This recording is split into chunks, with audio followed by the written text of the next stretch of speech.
Well, come on, look at that. 44 degrees, the winds 5 to 10 miles per hour, not much of a factor. It's January, it's the Meadowlands, it's Tom Coughlin, and it's Pam Oliver. Hello, Pam. Hey there, Joe. Aware that a lot of his players would be watching Saturday's playoff games, Tom Coughlin had his case bolstered by the demise of the Tampa Bay Buccaneers. Some of the Giants say that that was a perfect example of how things can go perfectly wrong for you in the playoffs when you commit turnovers and make mistakes. Eli Manning certainly got the message. He said he feels both excited and calm in his first ever playoff game. Now for more on the Carolina Panthers, let's go over to Chris Myers. Hey, Pam, Deshaun Foster went through pregame warm-ups without any problems, but the Panther running back has been injected with painkillers because of a turf toe and a shoulder problem. The plan is for him to play the complete first quarter and be taken out in the second quarter on passing plays. If they get 25 plays out of him for this game, they'll be happy. Pro Bowl receiver Steve Smith said he expects to be double covered at least 60% of the time, and he said don't expect any theatrical end zone celebration in this game. His emotions will be under control, and he said, well, it's fun. Today, this is serious stuff. Joe?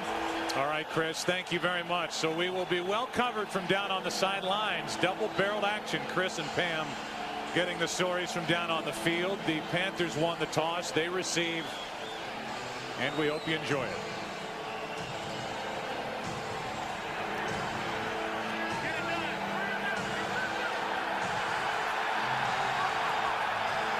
Jamal Robertson from about the 7. Brandon Jacobs cleans up on the tackle, and Robertson gets it out to the 24. Lawrence was in on the tackle as well, and we look at the Carolina offense led out on the field by Jake Delhomme, who a couple of years ago was fantastic in the playoffs. Passer rating of over 106 in the offensive line. This has been a healthy group all year, and they have a Pro Bowler in Mike Wall at left guard, and then the focus for any defense, Steve Smith.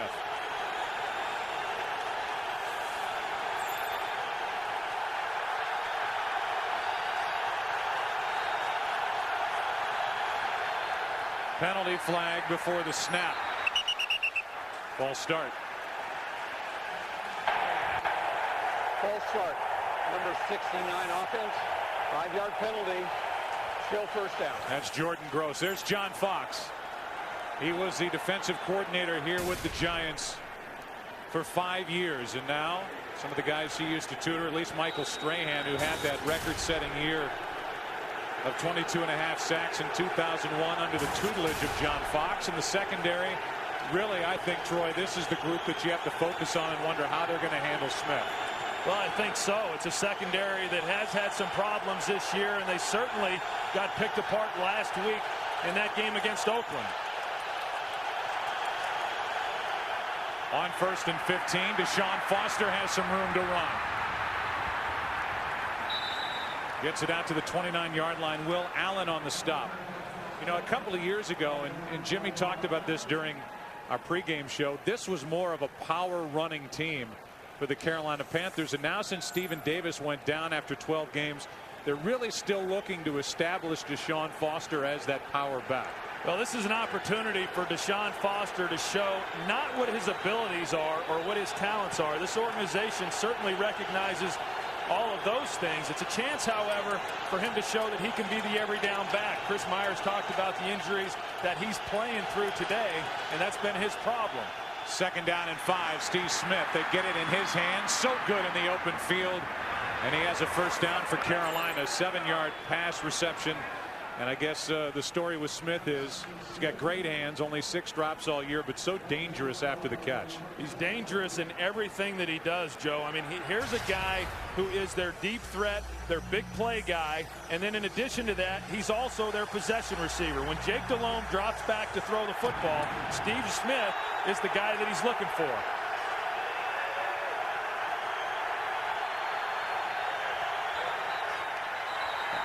And more flags before the snap. Another false start.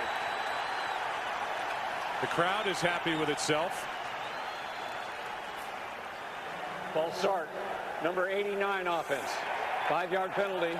Still first down. The Carolina Panthers were the least penalized team in the NFL during the regular season, only 91 flags. Meanwhile, the Giants set a franchise record with 143. They've got 2 on them here on this first possession.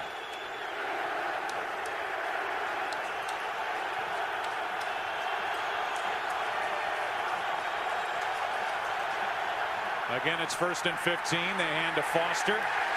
Nick Grayson is there. First guy to get his hands on him was William Joseph. And Joseph is back. He's missed 5 of the last 6 games. First, he had a dislocated elbow, and then right when he came back, he hurt his ankle.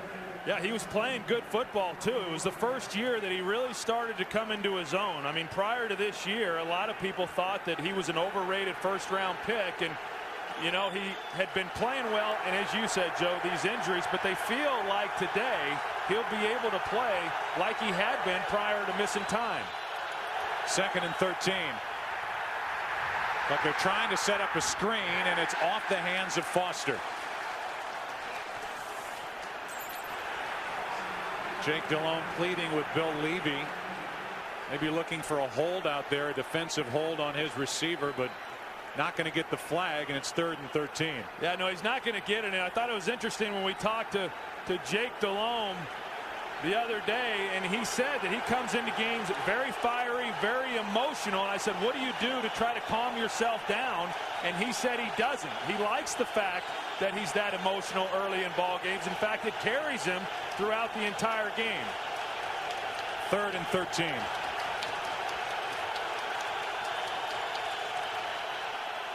Pressure. Ball is loose. Wharton ends up on top of the ball. The first one there was O.C. Umenyiora.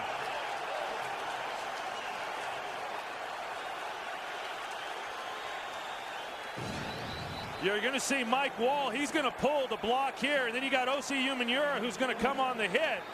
And Chris Mangum, it looked like he was responsible for picking up O.C. Umenyiora. Obviously, somebody was responsible. Nobody picks him up, and Jake Delhomme takes the hit. 14.5 sacks for O.C. Umenyiora, who seemingly came out of nowhere for the Giants this year.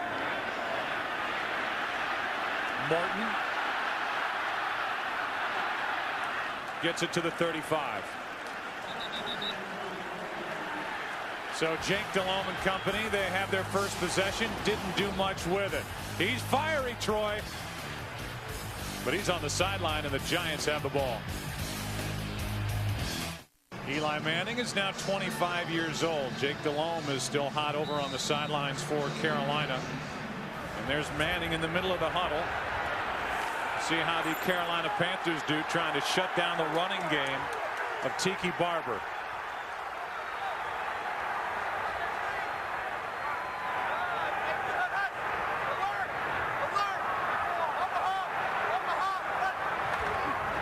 Tiki Barber to the right side, trying to pick his way, doesn't get much. Peppers on the stop, and a 2-yard gain. You know, you go back, and as soon as Jake Delhomme came off the field, he immediately got over there with the coaches and the wide receivers, and he's been able to pick up what the Giants are doing in the secondary with hand signals. You see Jake there, and he was saying that when they go to these certain hand signals, that's telling them what coverage that they're going to be in. If you know that as a quarterback, it gives you a huge advantage. 2nd down and 8 for the Giants.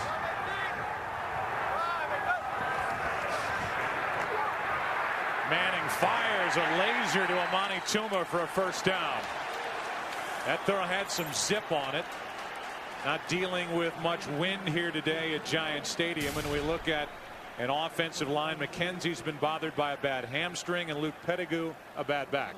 I really think that this game, at least offensively for the New York Giants, is certainly going to come down to how well that offensive line plays, how well they open up holes for Tiki Barber, but just as important, how well do they protect Eli Manning when you've got Mike Rucker and Julius Peppers coming off the edge.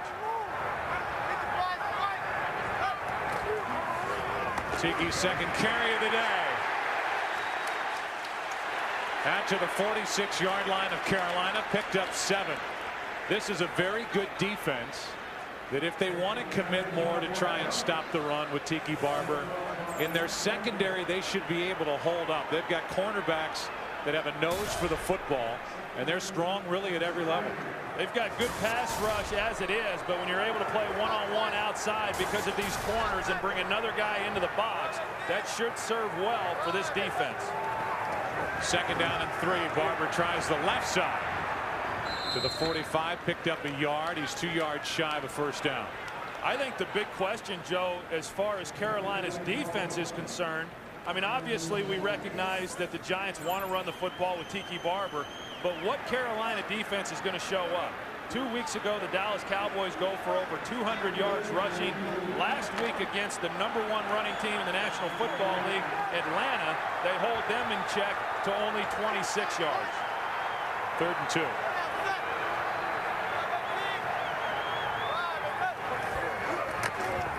Manning fires incomplete, looking for Shockey. And it's 4th down for the Giants, and on comes the punting unit for New York. Well, they get Jeremy Shockey out there, and Carolina, rather than put a linebacker out on Jeremy Shockey, obviously a mismatch there. They put safety Marlon McCree, and Jeremy Shockey was just unable to get inside position and present much of a throwing lane for Eli Manning. You and I actually saw Tom Coughlin sweat when he started to talk about the threat that Steve Smith is returning punts. You know, Fiegels would like to put it nowhere near him. The best ever at downing it inside the 20. And this one skips into the end zone. Tyree, who's a Pro Bowl special teams player, could not get there in time. A missed opportunity. Each team's had the ball once. Nothing in the 1st quarter at Giant Stadium.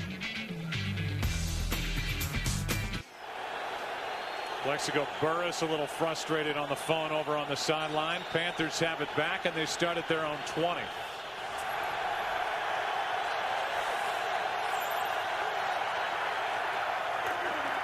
Foster pushes the pile out to the 25, and got a good combination here with the Giants, with Fiegels punting, trying to down it inside the 20, and then Tyree on the other end, usually the guy to down it. He had a shot at this, but just came up a little short of it.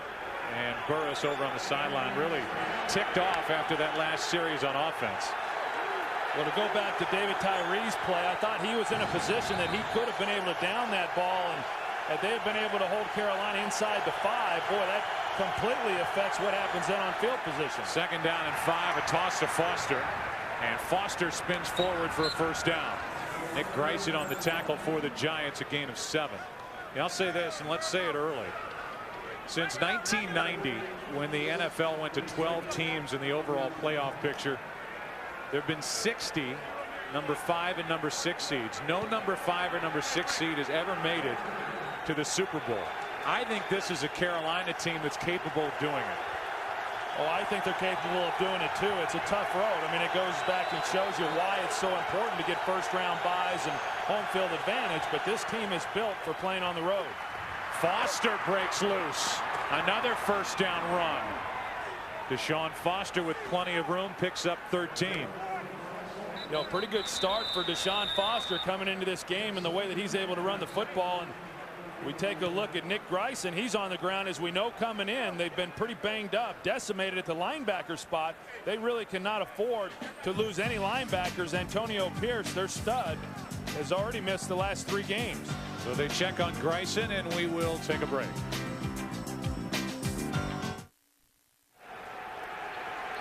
Nick Greisen injured his shoulder and was out for a brief while last week out in Oakland, and they're taking a look at him on the sideline now.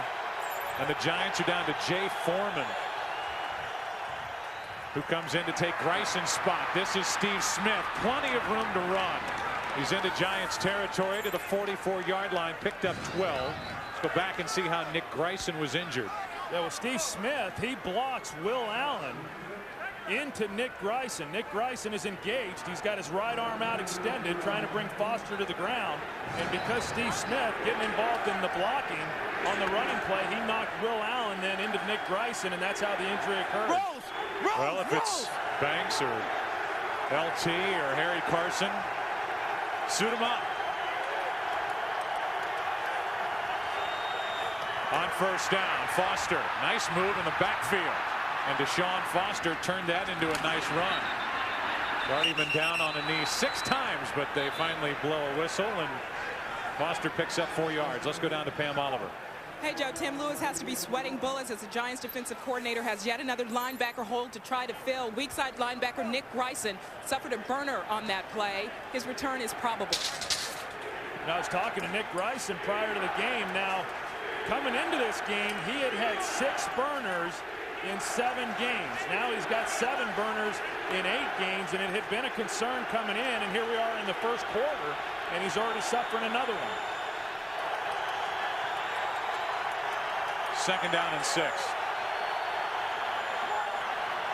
Handoff is to Nick Goings. Knifing through was Kevin Lewis.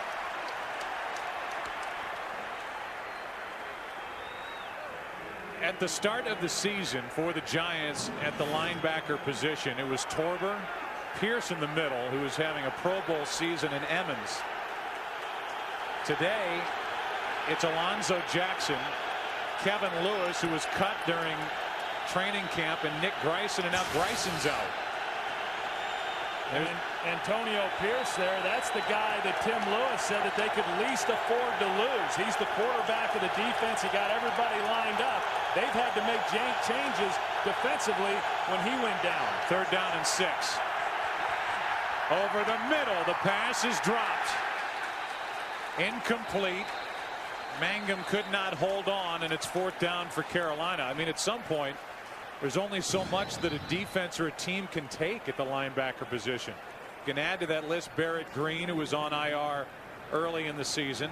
They lost Chase Blackburn. As we mentioned, Emmons and Pierce are out. Torber's inactive today with a bad hamstring. Another linebacker type, Eric Moore, is out with a hamstring. They've got to get Bryson back on the field.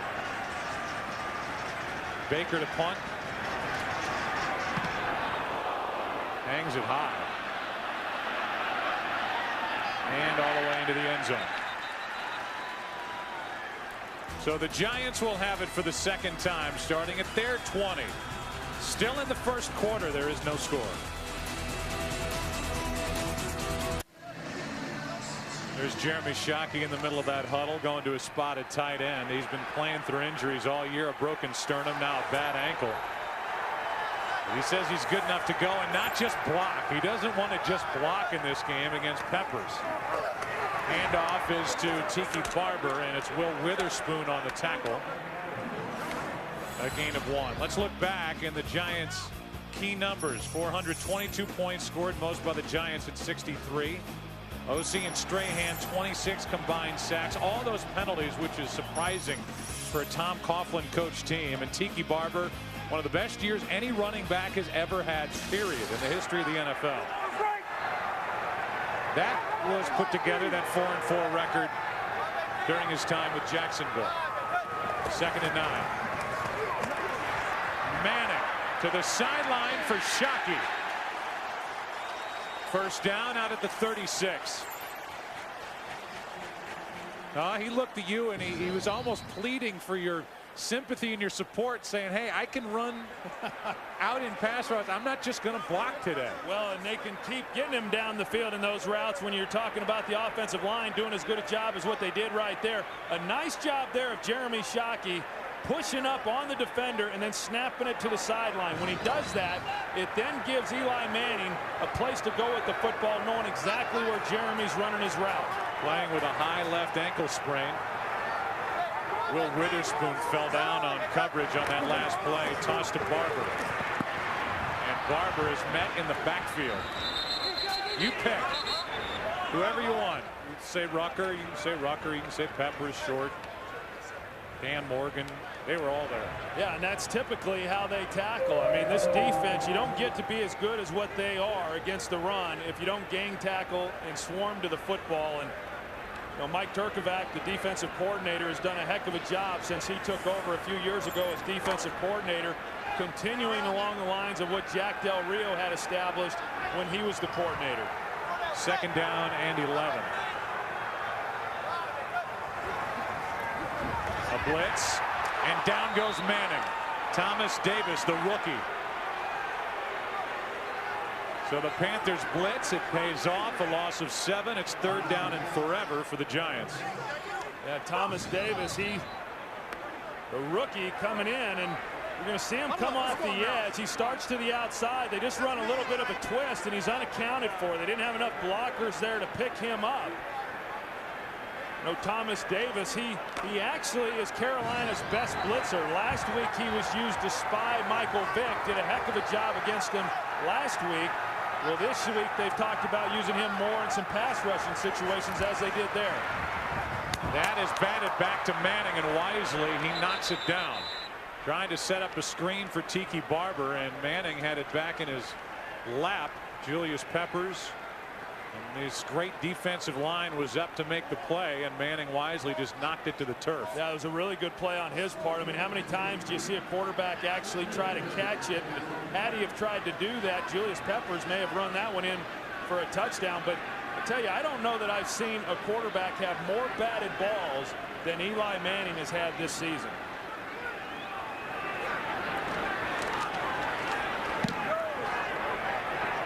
Fiegels hits it, and Steve Smith lets it bounce.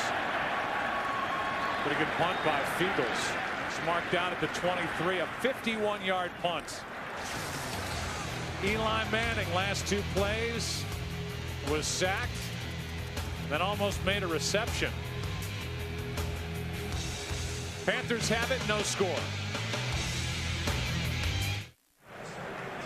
Something to pay attention to. The last possession, Steve Smith went down. May have injured his left ankle. He hobbled over to the sideline, and then back moments ago when he was waiting for the punt from Fiegels, trying to stretch out the left ankle.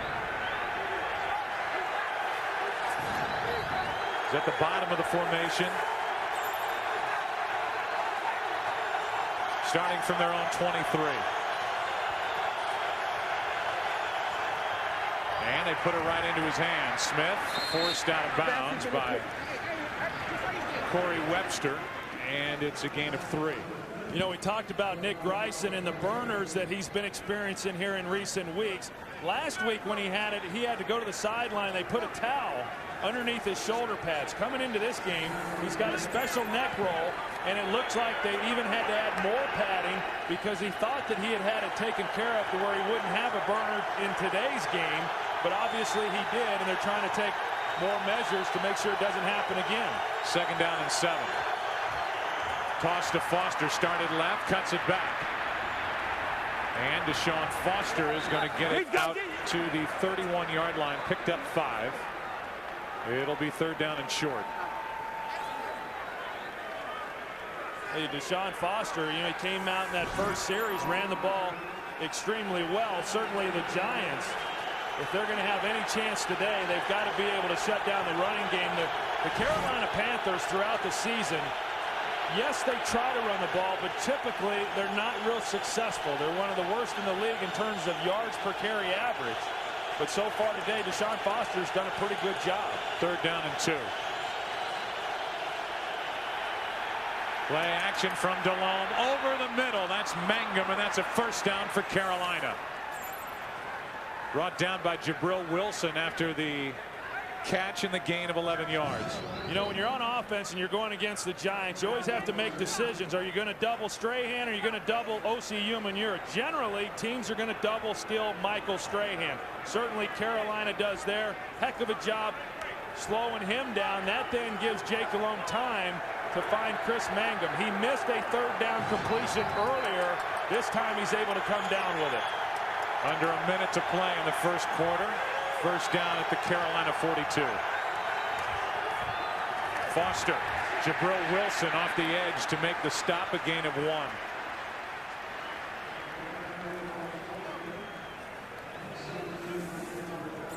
You know, Jabril Wilson's one of those guys who, he is a safety, but he's actually plays almost like a linebacker. Whenever they're going to get into the 8-man fronts, he's the guy who drops down. In fact, if they do lose a linebacker today, Joe, whether it's Nick Greisen or one of these other players, more than likely what they're going to have to do is play a nickel defense and have Jabril Wilson basically serve as a linebacker. Hold the rest of your thoughts until the 2nd quarter. We go there. There is no score. This NFL on Fox special will continue after this.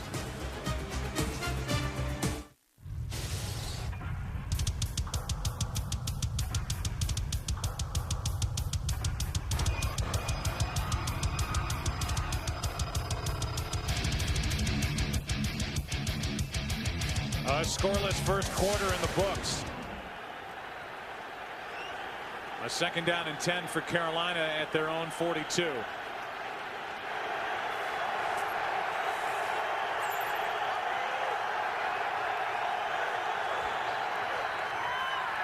Delhomme has Foster underneath and finds him. Grayson in the open field misses him. Foster crosses the 45. Out near the 47, a pickup of 4, and Kendrick Clancy was back to make the stop. Well, Carolina, they like to move Steve Smith around and keep the defense from getting a beat on where he's going to be. He runs the in route, had an opportunity there, and that's where Jake Delhomme actually was wanting to go with the football. But because he had a little pressure in his face and some hands to where he couldn't see, that's why he had to come out to the side to Deshaun Foster. So far, this Giants defense, they've given up some yards. They've let Carolina move the football a little bit, but they've tightened up when they've had to. Third down and 6. Terrell Buckley is lined up across from Steve Smith in the slot. Delhomme incomplete, and there's a flag down. A penalty flag comes in from the secondary.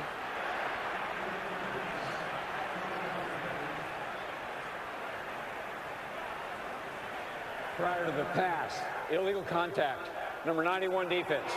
5-yard penalty, automatic first down. That's Justin Tuck. He's a rookie defensive end. You know, we talked to Tim Lewis yesterday about how they plan to stop Steve Smith, and he kind of went off the board on us a little bit, talking about Terrell Buckley as we go back and look at 91 right in the middle, and there's the illegal contact on Mangum. It didn't seem like much there. He dropping off, and he just gets enough of Mangum, and they go ahead and call it. And a fortunate break there for Carolina.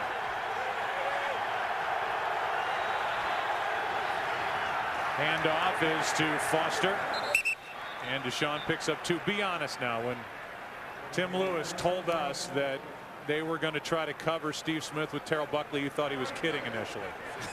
Well, yeah, and I think a lot of people out there that are hearing me that know about Terrell Buckley's background and his history, that they'd be a little bit surprised too. But then Tim Lewis went on to tell us that he was going to be getting safety help a majority of the time, and Terrell Buckley matches up because he's got good quickness. He's a little guy, much like what Steve Smith is, and be interesting to see how that plays out. Second down and 8. There is Steve Smith setting up a screen for him, and Smith is going to be brought down a couple short of the first down by Brent Alexander. Yeah, it's one of the things that we're seeing a lot of here recently anyway with Carolina, in terms of getting the ball into Steve Smith's hands early on those shorter routes and then just let him take off running, whether it's a wide receiver screen or a hitch. Now, if you're to the defense in the Giants corner, you got to come up and attack him right away. You can't wait for him to run to you, because if you give Steve Smith that kind of space, more times than not, he's going to make you miss. Showed you Buckley, number 22, and there is Buckley across from Steve Smith. One thing Tim Lewis said is Buckley will not be scared. Deshaun Foster breaks free and gets a first down for Carolina. Grayson had him and then lost him. Yeah, I think one of the things with Deshaun Foster is over the years he's gotten a lot more patient as a runner. He used to always want to try to bounce everything outside. He's always had some power, and he's always had the ability to make people miss, but he's become a better runner, just being able to take his time and seeing exactly what the defense has given him. A nice job there of making some people miss. You think back to that championship game against Philadelphia and that big run that he had, made about 6 people miss and getting into the end zone in that game. On first down, Deshaun Foster, and he runs into Kendrick Allen, a third-year player from LSU. And a guy who was picked up after he was waived by New Orleans. They get a lot of play out of Kendrick Allen, Kendrick Clancy. They don't have Fred Robbins today. If you combine that talent with Strahan, O.C. Umenyiora. They're getting good action from Justin Tuck. Got some talent on the defensive line. Well, they do, but what then kind of takes away from that talent is the fact that they are so banged up along the linebacker level. So now you're asking the defensive front of those 4 guys to really, for the most part, slow down this running game. Again, they just get it away, and Nick Goings hits the hole hard and gets it inside the 30 to the 29, 2 yards short of a first down. Again, Brent Alexander on the tackle. You know, it's nice when you can put Deshaun Foster over on the sideline and then bring in a guy like Nick Goings and let him run. And, you know, Brent Alexander, a safety, whenever he's the guy who's making the tackle, you've got some problems. I mean, if the first time a player is making contact with your running back is the 3rd level of defense, you've got some real issues. It'll be about a 47-yard field goal try from this spot. It's 3rd down and 2. Goings again on the carry, has room, has a first down. Gets it to the 22-yard line. Jabril Wilson on the stop, a run of 7 yards. And one thing Tim Lewis was concerned about was how the Carolina Panthers were going to run the ball with Goings. A lot of misdirection. That's what's given the Giants fits. Well, it's the cutback. There's no question. And Nick Goings, I mean, he's an accomplished runner. He hasn't had a lot of opportunities this year, but last year, due to the injuries, he was the team's leading rusher. He wanted to start that play side to his left. He cut back, and as you said, Joe, Tim Lewis said, the teams that have had success running the football have been teams that run the cutback play. DeLome over the middle. That's Smith, and that's a touchdown, Carolina. Buckley was on him. Steve Smith is into the end zone. The crowd is booing the touchdown celebration, but the Panthers have the first points of the day. Well, you're going to see Steve Smith. He's coming here. There's 2 guys here. You got Brent Alexander, and then you got Terrell Buckley. But once he gets by Buckley and the safety goes over the top, it's basically one-on-one on Terrell Buckley. So even though the Giants feel like they're doubling Steve Smith, they're really not. 22-yard touchdown catch. It's his 4th career playoff touchdown. And Carolina has a 7-point lead over the Giants. They've been terrific when they've scored first this season. Smith into the end zone, then made a snow angel. And Jake thought he was pumped up earlier. He is really pumped up now. 7-0 Carolina out in front. Scoreboard reads 7-0 Carolina. They have dominated the action so far. They've had the ball for just under 15 minutes compared to the Giants 5 minutes. New York only 2 first downs in this game, and Chad Morton will come on the kickoff return. All the way to the far side of the field, did a lot of running and got it out to the 24-yard line where he was brought down by Chris Gamble. You know, now I think you got to look at what that penalty on Justin Tuck. That's the play that kept that last drive alive for Carolina. Carolina was 3 for 3 on 3rd down on that last drive. Eventually, DeLome found his favorite target, Steve Smith, and the Panthers are out in front.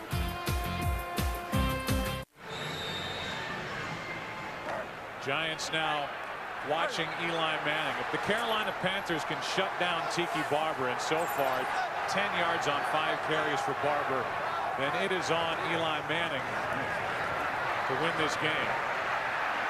Barber on a screen. And getting forward progress out to the 32, a gain of 8. Brandon Short, the first one there. And so far, the Carolina Panthers defense has done a nice job containing Tiki Barber. Well, and like we talked about, I mean, Carolina, they've been up and down here in recent weeks as far as being able to stop the run, but throughout the year, they've been pretty consistent in doing that. And so you can't expect, if you're the Giants, for Tiki Barber to come in and run the football the same way in which he has here over the last 2 to 3 ball games. 2nd down and 2. A flag is down on the play. Could be on Carolina for coming across, and if it is, it'll be enough for a first down. That will give the Giants a first down, and it is against Carolina. Offside. Number 93 defense. 5-yard penalty results in a first down. Rucker looked like he had some time to get back, but just did not scramble to get back after that initial jump, and that offside gives New York a first down. Well, it's a good job by Eli Manning. Anytime you get into a game like this and you're talking about guys that can put pressure on the quarterback, if you are then the quarterback, you've got to be able to use cadence to your advantage. I know they used it on Friday. Luke Pettigrew actually jumped in on Friday in practice, and Tom Coughlin was none too pleased about it because he knew how important that element was going to be in this game. A blitz from Carolina. Tiki Barber on the reception, wrestled out of bounds by Mike Minter. And let's go down to the sideline and Chris Myers. Joe, one of the reasons the Panthers are more comfortable about containing Tiki Barber is Dan Morgan, who is playing with a separated shoulder. He's wearing a rubber cast in the middle linebacking spot. They think they're a more consistent defense with him in there. And earlier when Shockey made a catch, they said, don't worry, you'll get some help. And some of the defensive backs were saying, let's worry about Tiki. Tiki's the guy we have to stop first. All right, well, Dan Morgan was rewarded with a 5-year, $28 million contract extension. He's missed 25 games in his 5-year career due to injury. Second down and 8. Eli Manning was stumbling, getting the ball to Tiki Barber, and Barber has his best run of the day, and there'll be a face mask at the end of it. You know, Joe, Jeremy Shockey told us that he was going to have to be doing a lot of blocking in this game because of these defensive ends. Face mask, number 27 defense. 5-yard penalty added on to the end of the run. First down. You take a look, he's going to be on the end of the line, and he's blocking Julius Peppers. Now he's just got to get his body in front of him and allow Tiki to get to the edge. Now Julius Peppers puts him on his back, but yet it was pretty effective. And then there's Marlon McCree coming in with the face mask on Tiki Barber. But Jeremy Shockey, he doesn't much care for that blocking, and especially when you're getting thrown on your back. But yet it didn't look real pretty, but it certainly was effective. First down for the Giants. Handoff is to Barber, cuts it back, and Jordan Karstens is there waiting for him. No gain. Well, there for a minute it looked like Tiki Barber had himself a heck of a hole in order to get back to that backside on the cutback. But you know, that's one thing about this Carolina defense is they're a physical group, but they're also a very fast-flowing group. And so sometimes you think you've got a hole, but it's not there very long, and they closed that one up pretty good. Second and 10. A blitz from the Panthers, and Manning fires in the direction of Plexico Burris, who was moving to the inside as Manning threw it outside. Now, Jeremy Shockey comes back and felt that he had an opportunity to get that ball. Again, he's on the end of the line, and what he doesn't realize was the ball had already been thrown, so the defenders were reacting to that.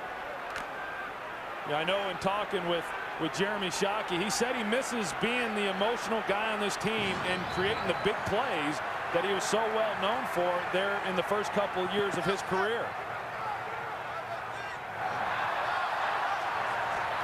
Now it's third down and 10. Manning with time. Nowhere to go with it. Now he throws in the direction of Shockey, who was on the ground. Tom Coughlin is all the way onto the field screaming for a flag. Will Witherspoon was standing above Jeremy Shockey, who was down on the turf. No flag. Well, I saw what you saw. It's just a matter of, did Shockey fall down or did Witherspoon knock him down? And it looked like they just got tangled up. That was tough, but I don't disagree with the no call there. Now Fiegels.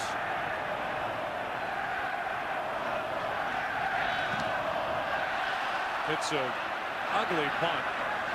It takes a Giants bounce. Whatever works. Even when he hits them poorly, they work out. Another punt inside the 20. 38-yard punt. Nothing on the return, and Feely is out there smiling at Fiegels like he almost missed it. So down inside the 10. It's been a rough start for Eli Manning.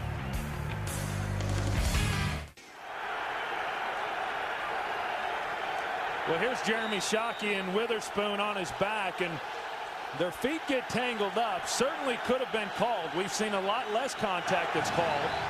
But the fact that they didn't, they at least have been able to pin Carolina back in their own territory. Big series here for this Giants defense. Handoff is to Foster. And Foster runs into Alonzo Jackson, picked up 2. Drive starting at the 7. Foster took it to the 9, and this Giants defense trying to fire up this crowd to get him back in the game. But so far, this first half has lulled this crowd into a little bit of a slumber. Well, and right now, I mean, this Carolina offense has really controlled the time of possession, but playoff games are really about field position because the teams are so evenly matched. Right now, the Giants have a chance to regain field position, give the ball back to their offense at midfield, and so here you want to keep them from getting the first down. 2nd down and 8. Foster can't make the 10. No gain. William Joseph on the stop. On that last drive, Carolina was 3 for 3 on 3rd down. Here's a 3rd and 8. And that's the other part of it. I mean, when you talk about how every play becomes that much more magnified in postseason play, these 3rd downs become vital. I mean, you're talking about 3rd and long right now, backed up. Does John Fox try to be conservative here, or does he allow Jake Delhomme to take a shot?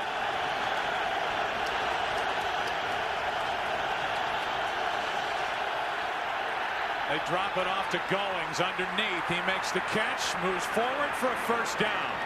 A big first down for the Carolina Panthers as Goings picked up 10. And that's such a big part, Joe, of what Carolina likes to do. John Fox is pretty conservative by nature, obviously a defensive-minded coach. So they drop back, they run a safe play with the screen. They get a Travell Wharton, the left tackle, out in front, and they just can't get defenders on him soon enough to keep him from picking up the first down. So another 3rd down conversion for a team that was 6th best in the NFL at doing that during the regular season. Deshaun Foster fights his way forward out to the 22.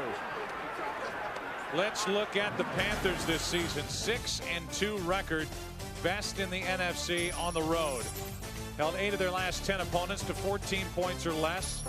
Turnover margin has been fantastic really since John Fox got there, and Steve Smith led or shared the NFL lead in catches, yards, and touchdowns. He has a touchdown today. The only points of the afternoon at 2nd down and 7.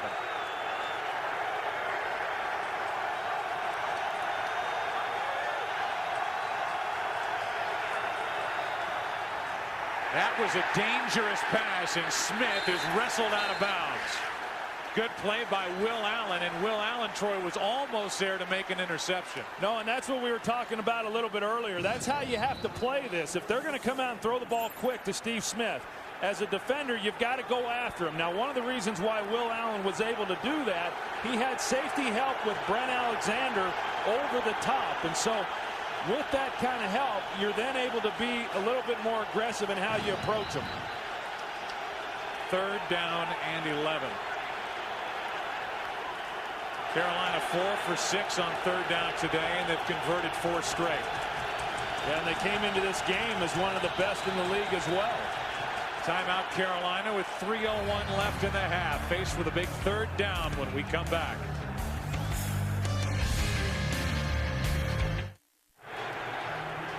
Seven to nothing Carolina, 3:01 left in the first half. 3rd down and 11.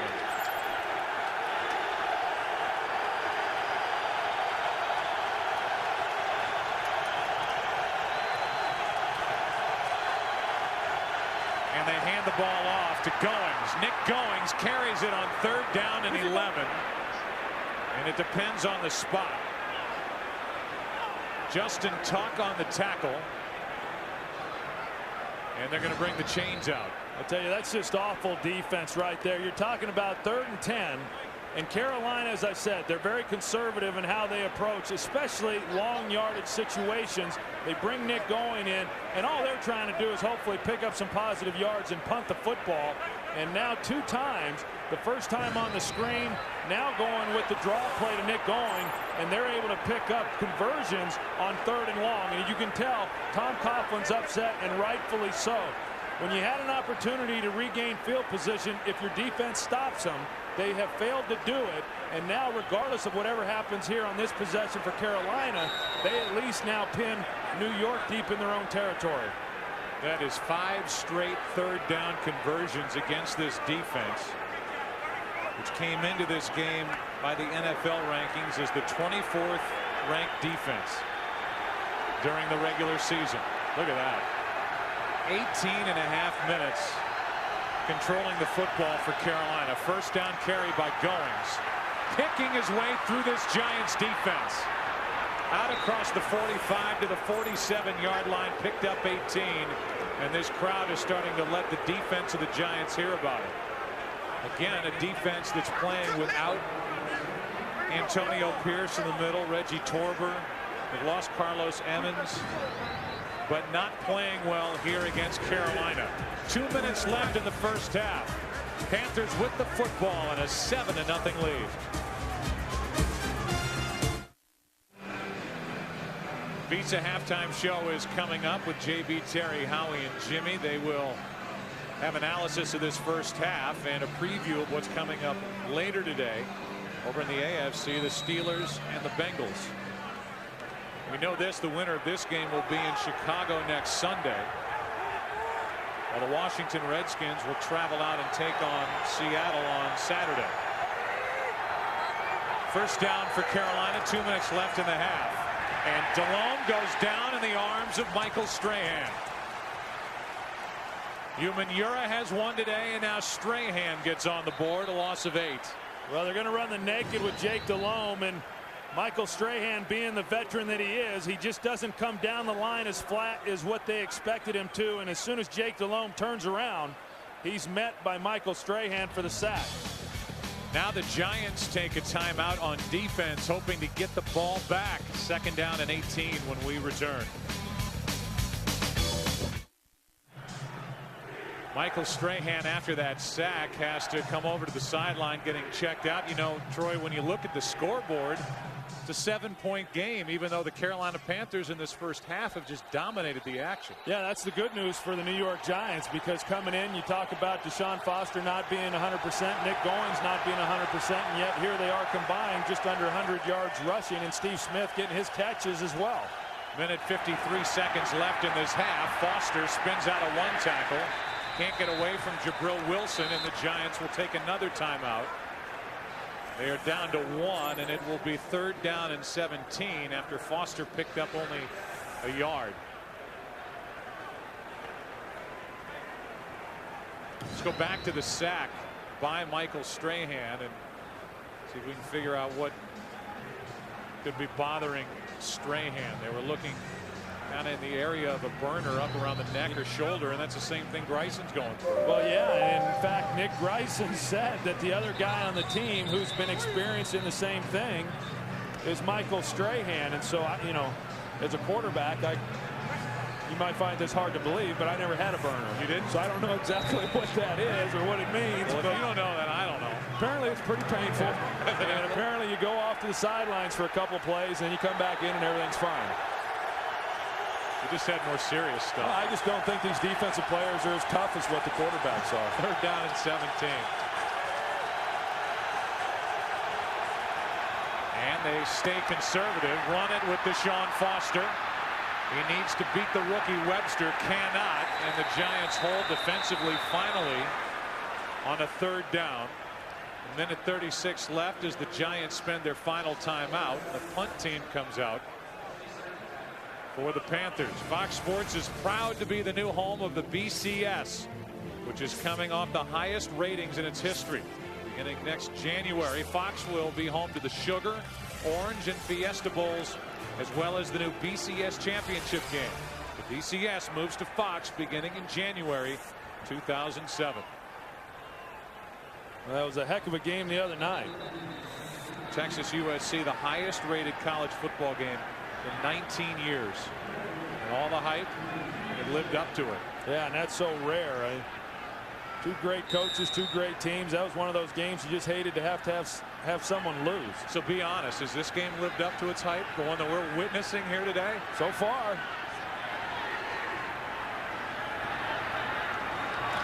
must not have been much height required. Baker hits it off the side of his foot. It hit the Giants, and the Carolina Panthers have the football. It was such an ugly punt. Dante Wesley comes up with a ball for Carolina, and you talk about falling into a break. Baker hit it. It was ugly off the side of his foot, and let's see who it hit. It bounced up and I think hit Jabril Wilson in the left knee. That is Wilson, and then Dante Wesley was downfield, fell on top of it, just like that. Carolina has it at the Giants' 15-yard line. Wow. The Giants get a chance to get the ball back and try to come away with some points before the half, and you know, so far just nothing has been going right for the New York Giants. A minute 28 left, 2 timeouts for Carolina, already up 7-0. DeLome in trouble, fires, and it ends up hitting Michael Strahan. So it's 2nd and 10. Yeah, and right now New York, I mean, they have just got to hope that they can somehow hold Carolina here and only give up 3 points and go in at half down 10. It'd be demoralizing for this team if Carolina here is able to come away with a touchdown. And Carolina offensively, as far as how they've been able to do in the red zone, they're one of the better in the National Football League at scoring touchdowns when they're down here. DeLome had completed 7 in a row before that knockdown by Strahan. It's 2nd and 10. DeLome fires, and the pass incomplete for Smith. Buckley was out there defending for New York. A minute 20 left. It's 3rd and 10. Yeah, normally 3rd and 10, you'd feel pretty good about it, but shoot, what we saw of the last possession, they were able to convert 2 3rd and longs, and then even the last one that led to them punting, looked like Deshaun Foster was about to pick that one up as well. When they've run the ball here in these long down situations, the linebacker level for New York, the 2 linebackers in the nickel defense, Kevin Lewis and Nick Grayson, have not been there to make the play. 3rd and 10.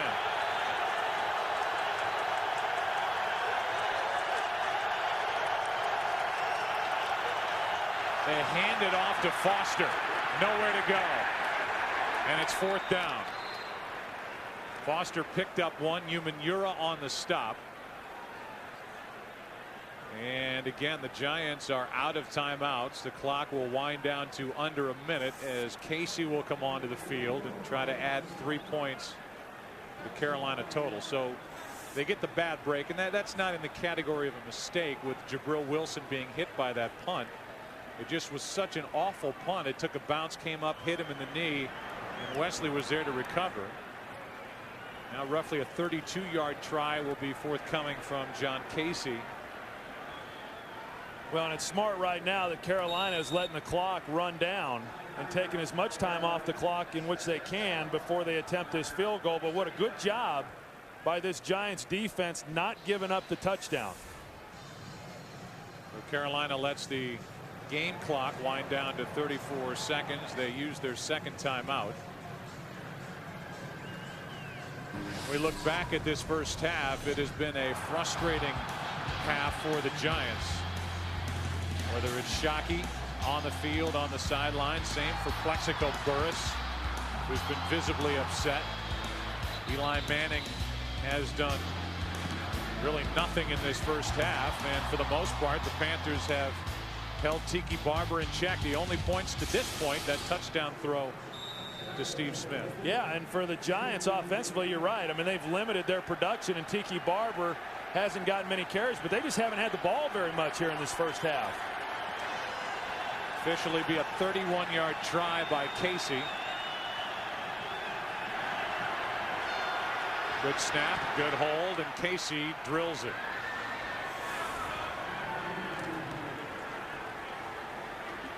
So the Carolina Panthers turn that opportunity presented to them by Jabril Wilson's left knee into 3 points. You look back through the years, and this Giants organization has had a tremendous list of defensive coordinators. Tom Landry was here. You know what he went on to do as a head coach. Marty Schottenheimer in '77. Bill Parcells, 81 and 82. Bill Belichick 1985 through 1990. Mike Nolan, the defensive coordinator here from 93 to 96. John Fox for 5 years. His first year they were the #1 rated defense. And last year was the year that Strahan had 22.5 sacks. And so the question is then, what's the future for Tim Lewis, who was on the short list for a number of organizations. The 44-year-old will interview on Monday with the St. Louis Rams. The Green Bay Packers have him lined up for an interview, and you just can't say enough about the job John Fox has done this year, and maybe even more impressively last year with a team that was just racked by injury. And while he was here with the New York Giants, everybody in this organization felt that he would make a great head coach. After a couple of hops, it's Morton on the return. And Morton crosses the 25, knocked down at the 26. Only 24 seconds left. Kemp Rasmussen on that last tackle, and the Giants have no timeouts left, and they're down by 10. Well, and when you look at this situation with 24 seconds on the clock and no timeouts, and you try to get yourself in a position to come away with at least a field goal. Do you try doing that when you're backed up and you're going up against a great defensive team? I think in the playoffs you've got to be a little bit aggressive. See if maybe you can't at least put yourself in that position, and then if you're not able to, back off. But Eli has to be smart here.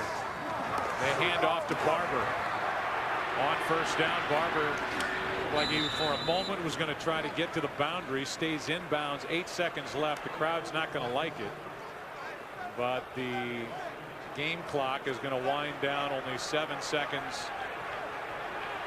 Well, he shouldn't even snap the ball here, Joe. There's no time. It's the last play. Why risk anything?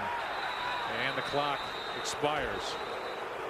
The crowd is groaning, booing, not pleased with what they saw here in the first half at Giants Stadium. A first half that was dominated by the Carolina Panthers, but the lead is only 10. The Visa halftime show is coming up right after this from your local Fox station.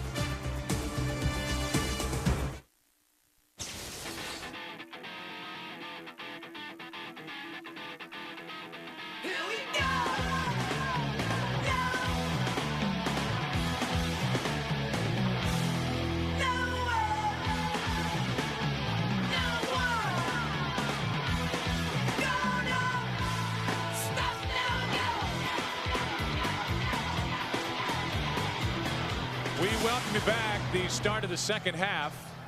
Jake Delhomme over on the bench. He has thrown the only touchdown pass of the day to Steve Smith. Look at total yards. The Giants 57 yards in the first half. Troy, they're going to get the ball here to start the second half, and they've got to figure out some way to get some sort of traction on offense. Yeah, I think so, and they haven't run a lot of plays there in the first half. Part of that is because the defense gave up a lot of those third downs. Part of it is that the offense didn't move the football as well as what they'd like. Carolina's done a good job of slowing down Tiki Barber. You can't completely get away from that because of the pass rush with Carolina, but Eli Manning in this passing game, I think here in the second half, is going to have to start doing something if they're going to have an opportunity to put points on the board. You talked during the first half about decision making or being more decisive on his part. There were some times in that first half where the defense for Carolina came on a blitz, and the Giants looked like they didn't know what to do with it. And Eli Manning threw a couple of incompletions, was only 4 out of 8 in that first half for 36 yards. That is it from Eli Manning, who is getting his first playoff test here today. Morton will wait deep for it. The kick from Casey. Knuckling over toward the sideline, and Morton will take it on a bounce. They lost their helmet as Morton gets it out to the 31. It was Rod Smart who lost his helmet. Let's go down to Pam Oliver. Hey, Joe, in talking with Tom Coughlin, he said just offensively, we can't get anything going. We are completely out of sync, and we have no rhythm. Of course, not having the ball most of the first half has a lot to do with that. They only had 5 first downs in the first half. He says we need more than that. I asked him about his message to the team at halftime. He says we have been fighting our butts off all season, and we need to do it for 30 more minutes. Back to you. All right, thank you, Pam. First series for the Giants of this second half. Now they're going to start it with play action. Manning has time. His throw is altered, but Jeremy Shockey is wide open. And Shockey had the ball come out. Right now the official is signaling that it's Giants ball as Shockey lost it on his way down. Well, that time Eli Manning, he had some time in the pocket and was able to allow Jeremy Shockey to get down the field. He's on a corner route and he put the ball out there, and now it's just a matter of whether or not Jeremy Shockey controlled the ball going down, and was he down by contact. Boy, I tell you, Carolina might end up with his ball. Well, Brandon Short reached in there and pulled the ball, and it did not look like Jeremy was on the ground. The officials are still talking about it. I think that's a fumble, Joe. Brandon Short, who used to play with the Giants, ripped it out of there. The officials are still talking. Ruling on the field, the runner was down by contact. So now here will the challenge flag. Well, and you can't challenge that, and so yeah, you can't challenge down by contact.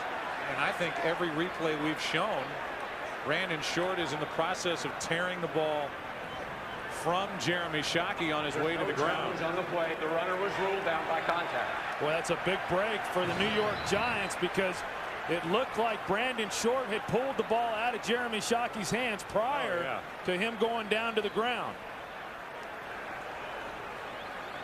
One other question is about forward progress being stopped, but the ruling on the field was down by contact, and by making that call, and we saw the officials talking about it for about a full minute after the play, it's not reviewable. 25-yard completion in the end to Jeremy Shockey, and they caught a break at the end of it. Tiki Barber carries, trying to stay on his feet, and Barber picks up 1 yard. Mike Minter on the tackle for Carolina. You know, Pam talking with Tom Coughlin and saying that this offense was out of sync and they needed to get things going and get a little bit of momentum behind them. I think one of the ways that you do that is you try to throw some quicker passes. Now, they got the completion there to Jeremy Shockey, but if they can get Eli Manning on some three-step drops, get the ball out, create some positive plays, that's how you start to reestablish some momentum for an offensive unit. It's 2nd down and 9. Manning in trouble. Down he goes. Jordan Karstens was there for Carolina.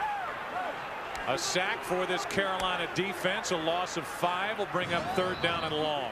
Well, yeah, and Jordan Karstens, he's right here in the middle. He's defensive tackle, and he just comes right by him. You know, they ran somewhat of a twist. You got Jordan Karstens along with Brenson Buckner, and it was a little bit of a delay because of the twist inside, and they just let him go, and so he's got a straight path to Eli Manning, and there's nowhere that he can go. It's 3rd down and 15 now.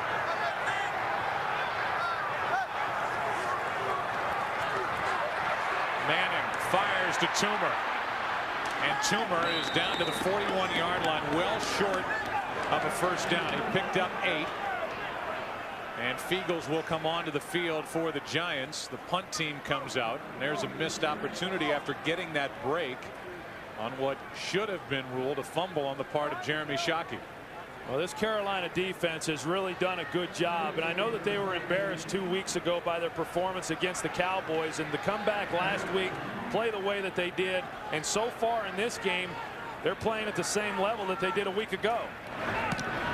Fiegels hits it off the side of his foot, and it takes a bounce. Checks up inside the 20. They will mark it at the 18-yard line, a 23-yard punt. Before the 2nd half, Harry Carson trying to get Michael Strahan pumped up. 10-0 Carolina.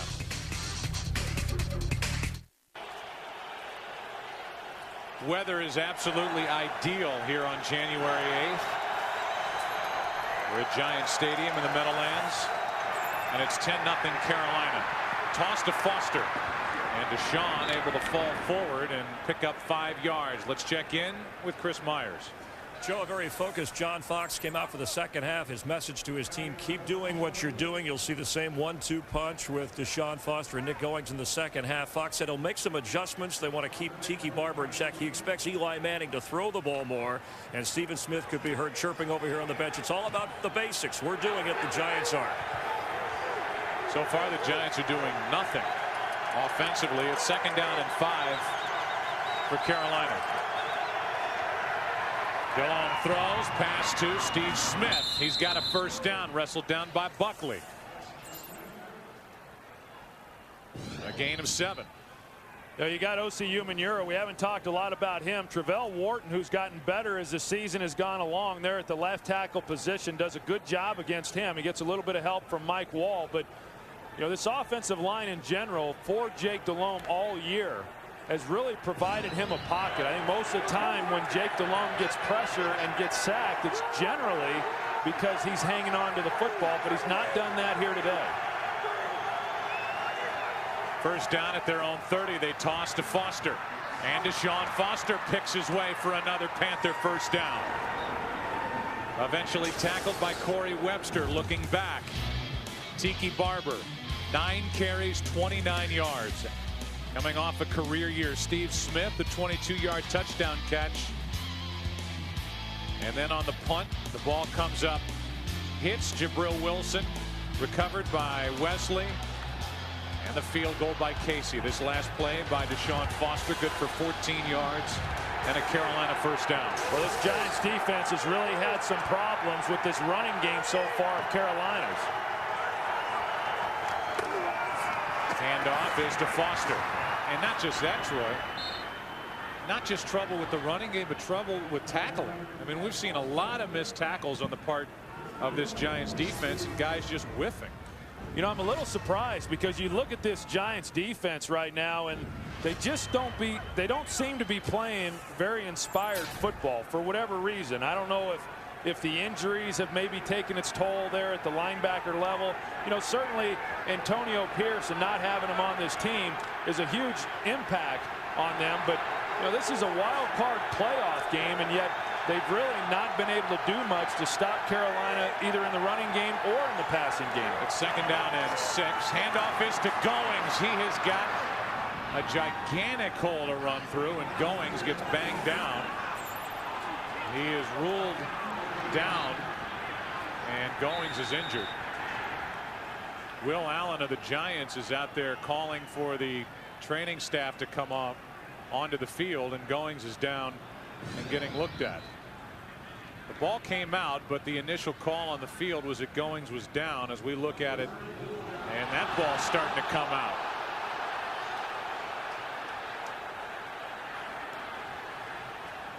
So while they look at Goings, we will take a break.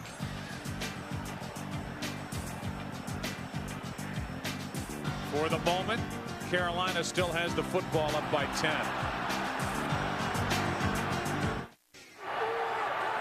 Nick Goings was able to get up and get off the field under his own power. Matched his season high with 52 yards on the day. First down for Carolina. And Delhomme is looking deep. That is Drew Carter laying out and coming up empty-handed. Got behind the defense but could not haul it in. Webster and Wilson there defending for the Giants. Well, you go back and you take a look here on the potential fumble by Nick Goings, and we've had a chance to look at it. The ball was coming out prior to his knee going to the ground. Here's the knee, and the ball is already coming out. And these officials are instructed to let the play go. And if there's any doubt, let it go. Do not rule down by contact, because you cannot review down by contact. It went in the favor of the Giants when Shockey laid it on the ground. And now it goes into the favor of Carolina with Goings dropping it. Second down and 10. A toss to Deshaun Foster, who's brought down from behind by Wilson. A gain of only 1. So now it's third down again for Carolina. The Panthers have been very good on third down all day. And this crowd again is being asked by the defense to get back in it. The Giants' play so far has taken them out of it. Well, like you said, Joe, the Giants defensively stopping Carolina on third down today has not been very good. Carolina may be able to attempt a field goal without picking up a first down. Third down and 9. Delhomme, his time runs out. Strahan gets his second.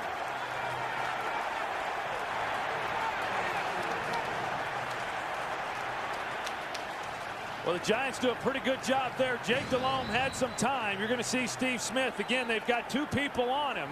They go over the top. He goes with the square in.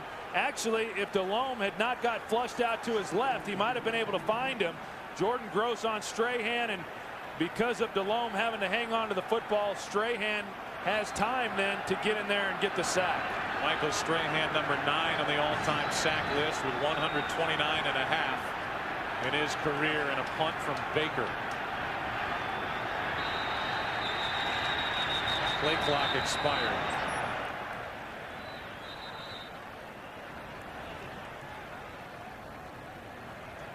Delay game. Offense. 5-yard penalty. 4th down.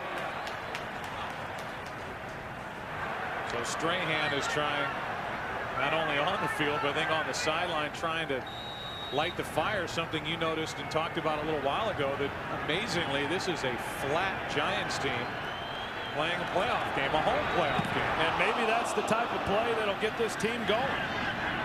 It was almost blocked, and Morton almost makes a terrible mistake. A dangerous pickup. David Tyree almost got a hand on that punt from Baker. Strahan sack, trying to fire up the troops. Giants have the ball down by 10.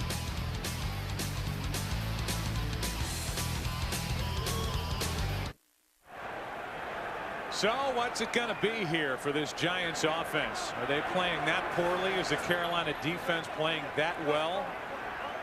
So far, nothing offensively to be proud of for these New York Giants. They're down 10-0. Their worst starting field position of the game, starting at their own 16. Burris has been shut out so far today, and Manning throws across the field, and he's picked off by Lucas. Poor decision by Eli Manning, and Lucas on the return is wrestled down inside the 15. Throwing back across the heart of the field, and Lucas comes up with the interception. Pressure by Karstens, and Manning throws the interception. Yeah, you just can't do that, Joe. I'm not sure exactly what Eli Manning was trying to accomplish. When you're running out to your right side, it's one thing if you're throwing back into the middle of the field, but he's throwing clear across to the other side of the field. And Ken Lucas is the guy for this Carolina defense that has made plays all season long. Both of these corners are ball hawks, but just a horrible decision on Eli Manning's part. Lucas had 6 interceptions last year with Seattle, 6 this year in his first year with Carolina. They do a reverse to Smith with blocking out in front of him. Touchdown, Carolina. And just like that, the Panthers have made it 16-0 with the extra point coming. Well, they've run this play before. Jabril Wilson, we've talked about him as he gets into the line of scrimmage as the 8th guy for the New York Giants. This time he has contained. You're going to see him coming up, but he comes too flat. And as a result of that, when Steve Smith gets the handoff, he's able to get out onto the edge with blockers in front of him, and there's just no stopping him until he gets in the end zone. This Carolina defense during the regular season, number 2 in the NFL in takeaways, with 42 and 128 points off the turnovers, number 2 in the NFL. They've done it today against the Giants, lead 17-0 here in the 3rd quarter on this wild card weekend. We welcome you back. Steve Smith has 2 touchdowns on the day. 1 touchdown catch, the latest on a reverse, a touchdown run.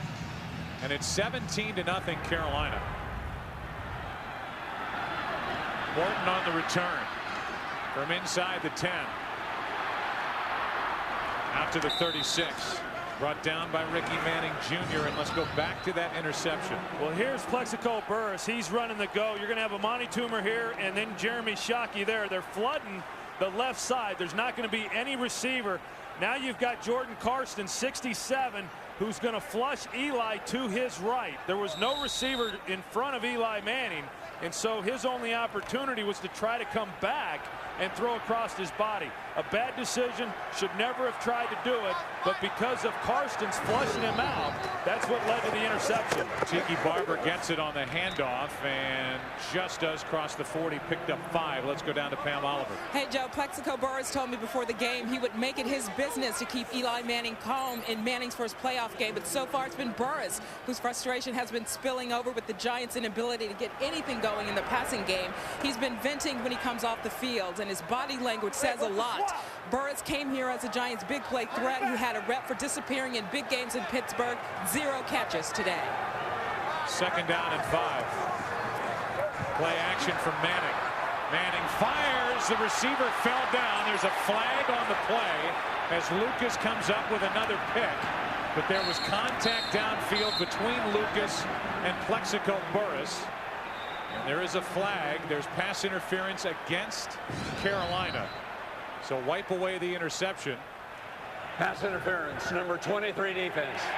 Automatic first down, spotted that foul. You know, it was a good call there by the official. Ken Lucas obviously got engaged with Plexico Burress, but part of being able to get open on routes is using speed. You can't get to the top of the route and start trying to get physical with a defensive back in order to create separation. Now, Ken Lucas initiated that contact, but yet Plexico Burress is a big guy, and in order for him to get open against a good defensive back, he's got to be able to use some of his speed and not get caught up getting tangled up with corners. Rich Seibert is in as an eligible receiver. An extra offensive lineman as Tiki Barber carries it to the Carolina 40, picked up 3. Witherspoon on the stop. So far with their possessions today, the Giants have done this. You know, I think you look at the plays, you know, obviously they've not gotten good results. But then when you look at the number of plays in which they've been able to run, they've not been able to get their defense off the field. They've not been able to sustain anything offensively. And that's been a real problem. It's one thing if you're not coming away with points, but if you're constantly being able to reestablish field position, then you've got an opportunity. They have failed to do that. 2nd down and 7. Barber again, and he is hit by McCree. The safety coming off the edge, hitting Barber, and Tiki fell forward for a 1-yard gain. It's 3rd down. And this crowd's starting to get a little bit of restless with the running game. It's interesting, Joe. I mean, coming in, this team has been at its best when they've allowed Tiki Barber to run the football and they've been balanced. Carolina's done a good job bottling him up, and I think everyone in this stadium knows that it's going to be on Eli Manning if they're going to get back in it. So far the Giants 0 for 4 on 3rd down in this game. It's 3rd and 6. A blitz from Carolina. Manning fires over the middle too high, and it's picked off. Looking for Shockey, and it's McCree with the interception. Eli Manning telling us it's the playoffs. This is not a time to be uptight or nervous. This is a time to have fun. He's not having fun. That one took off over the outstretched hands of Shockey and into the chest of Marlon McCree. I think you have to really credit John Fox, Mike Turvac, the defensive coordinator of the Carolina Panthers. They are so good at being able to devise a plan to stop the focus of an offense. They've done that with Tiki Barber. They've heaped it all on the shoulders of Eli Manning, making his first career postseason start, and Manning has not responded well at all. Handoff here to Deshaun Foster. Webster on the stop after a gain of 5. So we're back to the 2nd interception by Eli Manning. Well, and watch Thomas Davis again, the rookie, how well he's able to cover Jeremy Shockey as he's going down the middle of the field. That's just excellent coverage. There really wasn't anywhere for Eli to try to fit the ball into Jeremy Shockey. And again, you throw the ball high in this league with those types of coverages, and safeties are generally going to be there for the interception, and Marlon McCree was. 2nd down and 5 for Carolina, up 17-0 under 4 to play in the 3rd quarter. Handoff to Deshaun Foster. Little hesitation and then a nice run for a 1st down. Kevin Lewis lost his helmet. A gain of 8 on that run. You know, Mike Wall was a free agent acquisition for for Carolina this year, and he's been a great pickup for them. Made the Pro Bowl this season, and he comes in and finishes off Kevin Lewis at the end of that play. And you know, he's an extremely athletic guy, terrific player when they're able to get him out in space and have him pull. I know in Green Bay they certainly missed him. You can ask Brett Favre that, but he's been a great acquisition for them. And again, a lot of missed tackles here for this New York Giants team. Nick Bryson had an opportunity there and failed to make the play. Bothered by those burners. He's missed a couple of chances. Here's a nice play by Kendrick Clancy. The question was coming in, how would Deshaun Foster respond after that huge day last weekend in Atlanta? How about a Panther playoff record? 106-yard effort against the Giants defense today by Foster. And it's pretty remarkable coming off the game, as you said, from last week, and the fact that he's got this toe injury, a turf toe, which is extremely painful for a runner. Now, I'm surprised that they were able to numb it up. Generally, they don't want to do that with a running back because they're afraid that the whole foot will go numb and you can't feel it then when you're running, but it hasn't affected him the last 2 weeks now. Second down and 10. Foster to his left, gets to the edge, and Deshaun Foster, another first down, still going. Another missed tackle, one after another by this Giants defense, which has played an awful game here today. 31 yards on that carry by Deshaun Foster.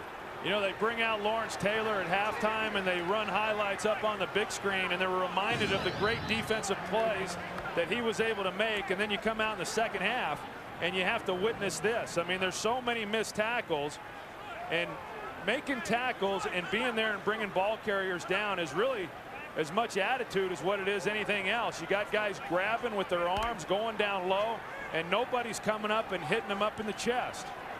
The wide receivers downfield have done a nice job blocking for Carolina. That was Colbert there. We've seen Smith do it. Here is Steve Smith getting the pass from Jake Delhomme and picking up 2. Brought down by Corey Webster. You have to like the job that Dan Henning has done, the offensive coordinator, and calling the plays for this game today for Carolina. They've mixed it up well. They've been very good on third down. Henning, who was born in Brooklyn, back here putting together a very solid game plan against the Giants.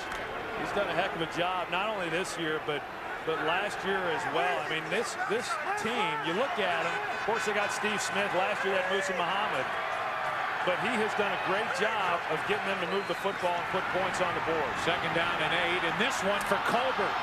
Pushed off Buckley, got away with it, makes the catch down inside the 15 to the 11. And Buckley is saying, hey, I got 2 hands in my back. And Colbert comes down with a 25-yard completion.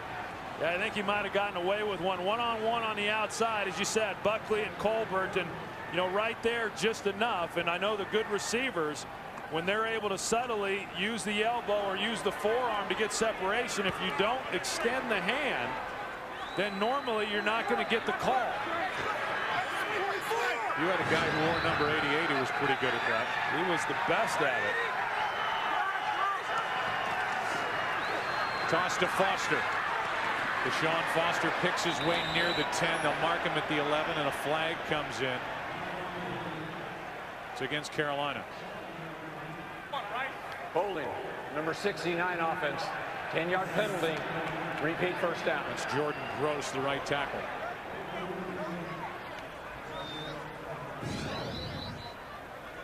Well, there's Jordan Gross, and he's going to pull around, and that's the grab there that they got on Kevin Lewis. It wasn't much, but the official standing right there, he was able to make the call. Already up 17-0. Carolina moving in again. Third quarter is over. Fourth quarter coming up. Back after this from your local Fox station.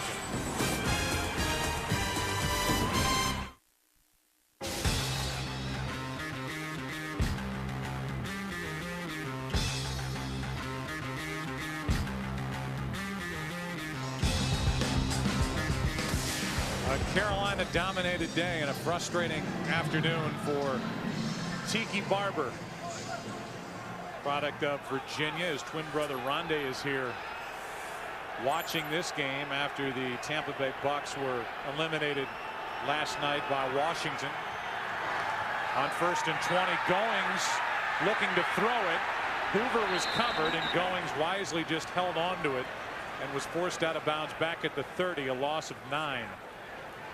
And sometimes that's the hardest thing for these guys to do that aren't quarterbacks when they run those running back throws. I know in Dallas with Emmitt Smith, anytime it was called, it was being thrown. I mean, they don't look and see if the guy's covered. They know they get so few opportunities to actually take a shot down the field that I'm as impressed. You know, the play didn't work very well, but I'm more impressed with the fact that Nick Goings didn't throw the ball there. It goes as a sack, 4th Giant sack of the day.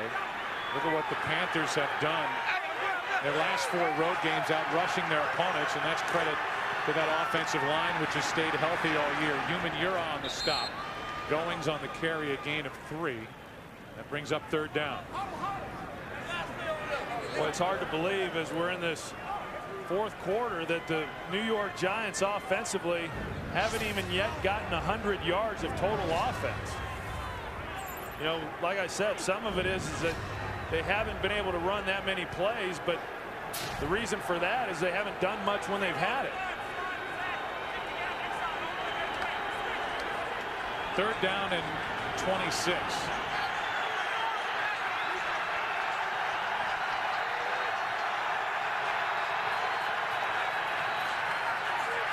DeLome steps up, goes for the end zone. There's contact downfield. Incidental contact as Colbert got tied up with the coverage.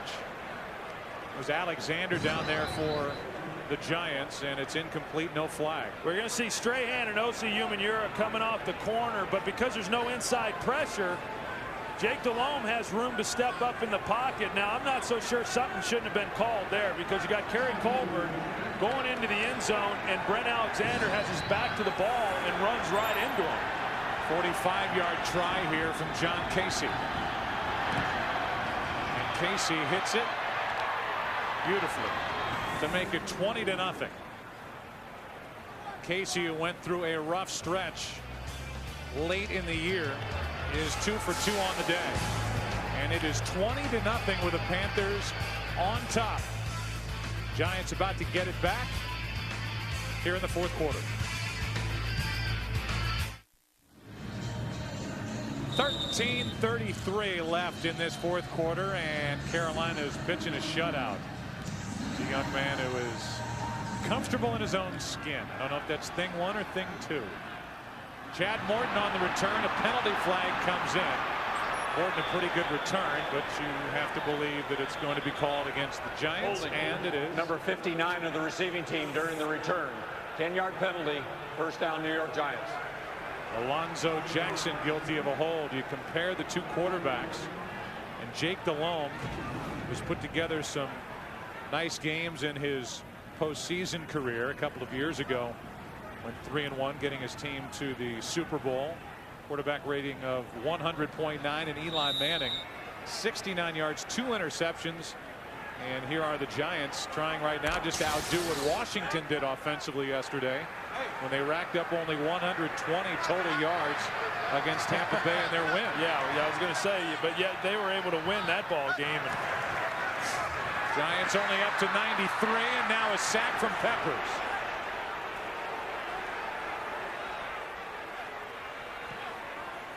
A loss of 9. Yeah, Julius Peppers again there on the edge, and Kareem McKenzie, he starts with an outside move and just comes back inside, and that's the thing about Julius Peppers. I mean, everybody talks about his quickness. He's very explosive, and he's been able to put together a few different moves, and he's gotten better over the years. Handoff is to Tiki Barber. He could not get Sean O'Hara out of his way, and Barber goes down. You know, I know you take a big sack there on 1st down and you're backed up, and so you're trying to play somewhat conservatively. I think that, you know, conservative is out the window at this point, and they need to start trying to make some plays. I'm a little surprised they didn't get right into a no huddle. 3rd down and 16. Eli Manning finds Barber, throws behind him, but Tiki Barber has a Giants 1st down. So the Giants convert on 3rd down. And this crowd likes it. They like it. A good job by Eli Manning moving out and then finding Tiki Barber, and now they have gone into the no huddle. That pass is tipped and it was behind Shockey anyway. This is one of the few highlights of the day for Eli Manning, that conversion on 3rd down. Well, and he had some room in front of him when he started running here, but obviously Eli Manning's not a runner, but he was able to spot Tiki Barber, who had gotten down the middle of the field. And actually pretty good ball placement, but a nice job by Tiki Barber being able to come back to his left and make that reception. That was a big 1st down, and now they're hoping to be able to string together some more plays and get some points on this drive. 2nd down and 10. Pass is high but caught. That's Schenko, backup tight end, a gain of 5 yards. I'll tell you one thing we have seen is John Fox told us, he says, we're not worried about matching up with these guys one-on-one, and that's what they've done. So because of that, they've been able to bring some pressure, and they've been able to get some hits on Eli. That time they brought Witherspoon. 3rd down and 5. Manning hangs in and throws another interception, his 3rd of the day. Able to get back on his feet is McCree, who has 2 on the afternoon. And McCree is brought down back at the Carolina 44. Well, it looked like there was some kind of miscommunication between Eli Manning and Plexico Burris. I don't know if Burris stopped on the route, but he certainly should have been crossing Marlon McCree's face. McCree has 2. Manning has thrown 3.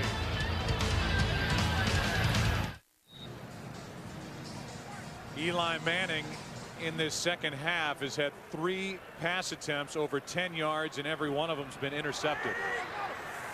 In his first playoff start, Panthers take over and they throw it to Kerry Colbert, who makes the catch and the run for 6 yards. Webster on the stop, back to the interception. Yeah, you watch it right here. Plexico Burris going to come off the ball. It doesn't look like he's running as hard as what he should be, and because of that, you then don't move anybody out of the lanes. Now, Marlon McCree was playing underneath coverage, and so he was able to read Eli Manning, get underneath the throw.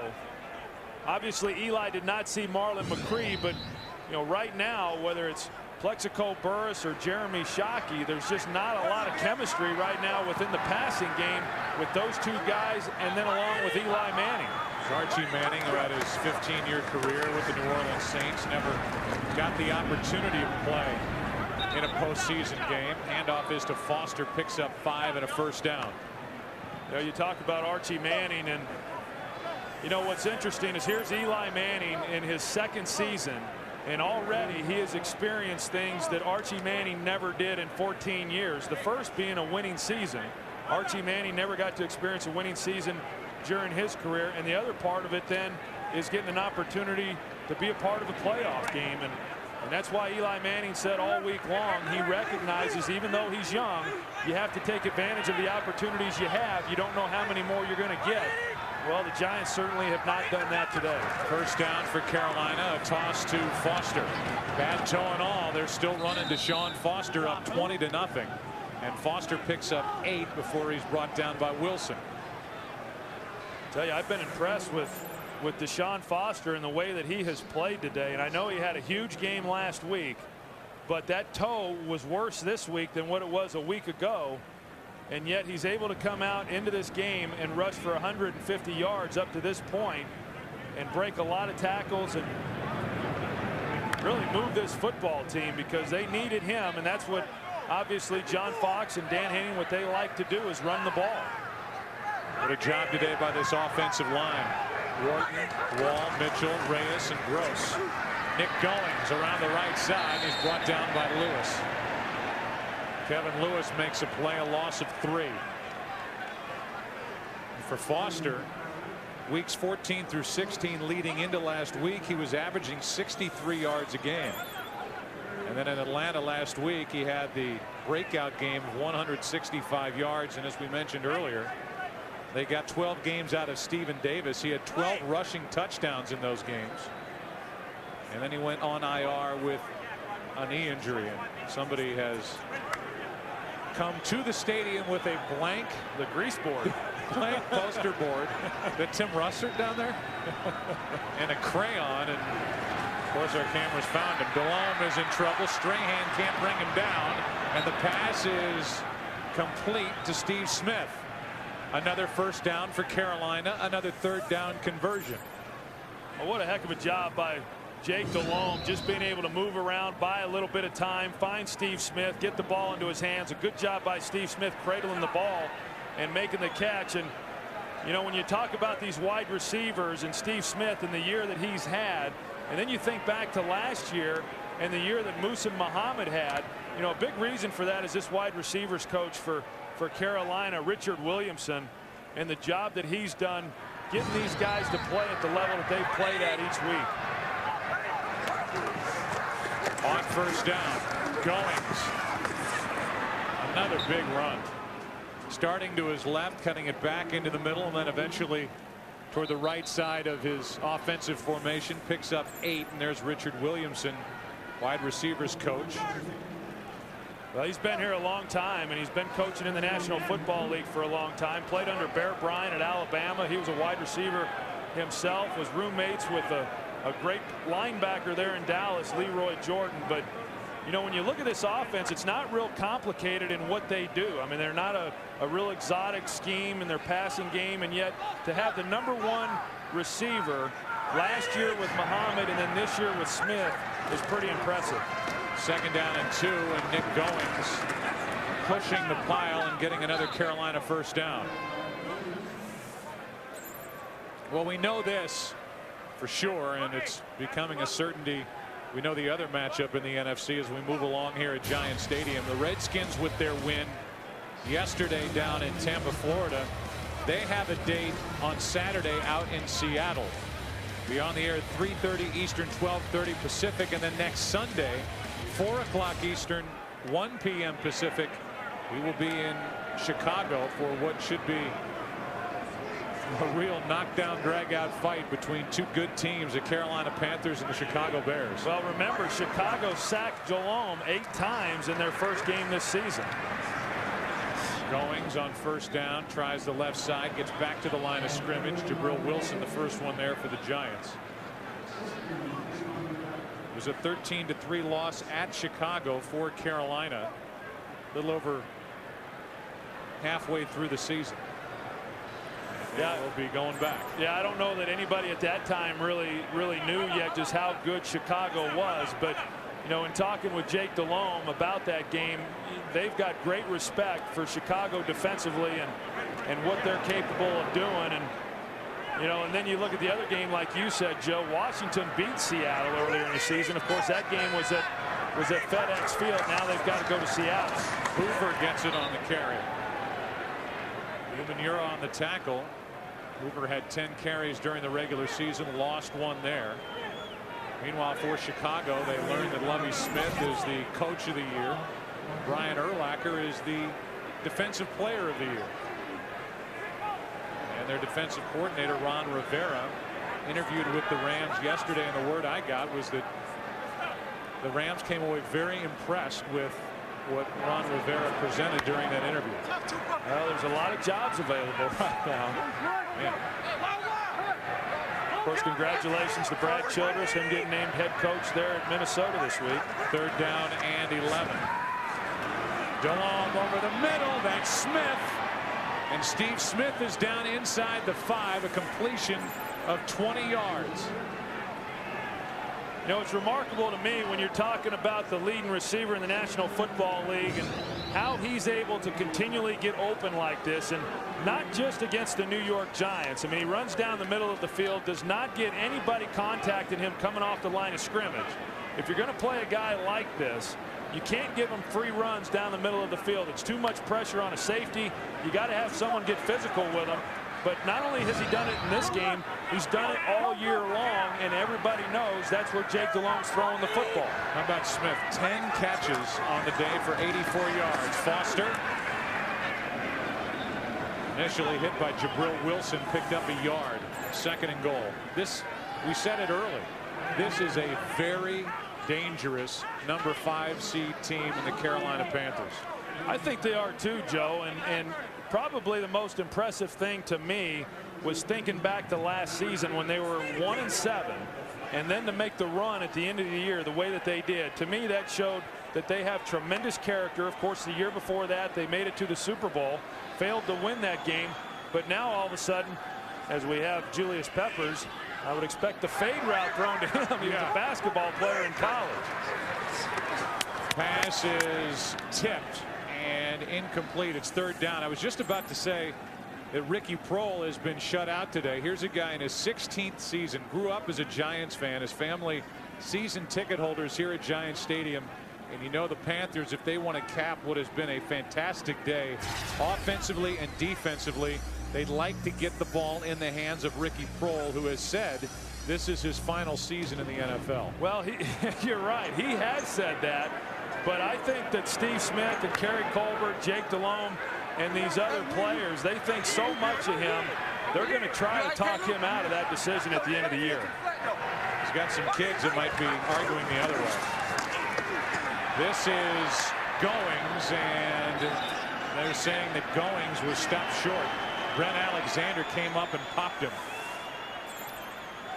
And Goings got it just about 5 inches shy of the goal line.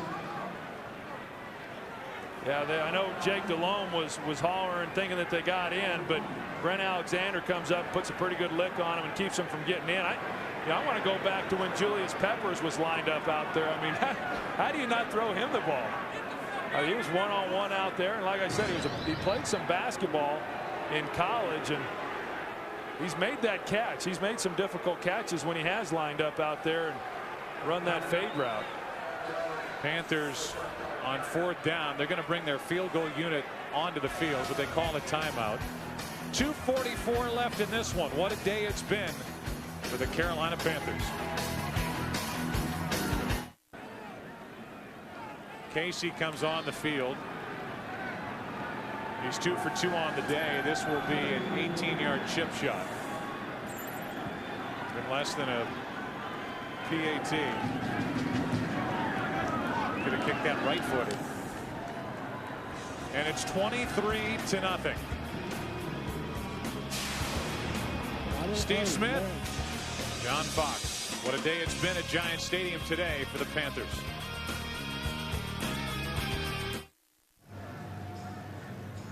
This one is a little hard to believe. A postseason fact. The last time a home team was shut out, 1980, Tampa Bay losing to the LA Rams. Team that lost in the Super Bowl to the Pittsburgh Steelers. Terry smiling back in the studio. It's Morton on the return from the 6. Out to the 25-yard line and down to the sideline we go. Chris Myers. Joe, each game John Fox at the last moment picks a player to give an impromptu speech to his team. They don't know about it ahead of time. Brenston Buckner, the 12-year veteran defensive lineman, was the player before this game. Other players told me that he spoke with great emotion. His eyes became watery. His voice quivered as he said, play this game hard as if it could be your last game. Mike Mitters said it inspired a defense that was already very inspired. Chris, this is the number 3 rated defense in the NFL at the end of the regular season, and they have played a brilliant game. Shutting down Tiki Barber, putting the pressure squarely on the shoulders of Eli Manning, and Manning has responded with 3 interceptions. That completion to Jeremy Shockey was good for 10 yards and a first down. You know, and when you talk about Carolina and their team and their makeup, you know, I think you're right, Joe. I mean, they can beat you in so many different ways. Defensively, obviously very strong. Manning throws to Amani Toomer, and Toomer has a Giants first down, and we are approaching the 2-minute warning. And then in addition to that, being able to run the football the way that they are able to, and then also with the throwing of Jake Delhomme, big play threat, Steve Smith.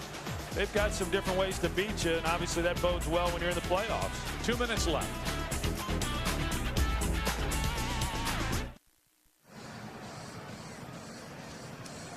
Michael Strahan dejected over on the sideline for the Giants.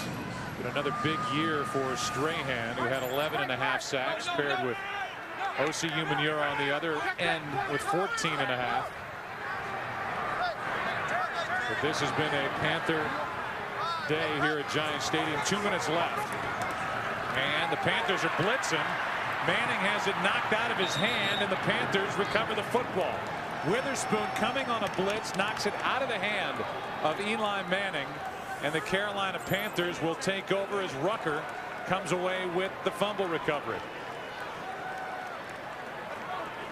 Well, it's just been a tough day, and that's a huge understatement for this Giants offense and Eli Manning. And you know, it looked like he had some time, was trying to get the ball to Plexico Burress. Plexico Burress does not even have a reception in this ball game. And you got Witherspoon coming in behind Manning and knocking the ball out of his hands. There's Burress on the outside. And I don't know how hard exactly he is running the route, but you know, you bring in a guy like Plexico Burress, and these are the games you bring those guys in for. I mean, obviously you need to play well in the regular season in order to get into the playoffs, but you know, this is when you need guys like Steve Smith and Jake Delhomme to step up, and Deshaun Foster, and they've done that. And then on the other side of the ball, they've not gotten the guys that they needed to step up for the New York Giants, and that's why they got beat today the way that they did. 23-0 is how it's going to end, as the Panthers are just kneeling down on it. Despite 3 timeouts left, the Giants are more than willing to let this day finally end. Chris Wenke is in at quarterback, and John Fox in his return to Giant Stadium. Former defensive coordinator here taking on these Giants, and the game plan that he, Mike Turkovac, Dan Henning put together worked in every phase against the Giants. They have frustrated and knocked around Eli Manning all day. Manning has turned it over 4 times, 3 interceptions, all coming in this second half, capped by that fumble on top of it. Ball knocked away by Will Witherspoon, and this Carolina team is going to roll into Chicago with a ton of confidence next Sunday. Well, I would first say this, that obviously Eli Manning's going to be even more scrutinized than what he already has been. Obviously a tough day for him, but nobody played well for this Giants team. And then for the Carolina Panthers, you know, it's going to be extremely difficult for them to go on the road and win 3 consecutive games and then get into the Super Bowl. But you kind of get the feeling that if anybody can do it, they certainly can, for the reasons we talked about earlier, the way in which they're put together. Right now, as we wrap up this game, let's go down to Chris Myers. On the field here with Deshaun Foster of 150 yards rushing. This was as perfect a performance as this Carolina team could have today. Yeah, you know, we wanted to get out there, establish the run early. You know, that's how you keep their players off the field. And we were just able to do that, and it worked out for us.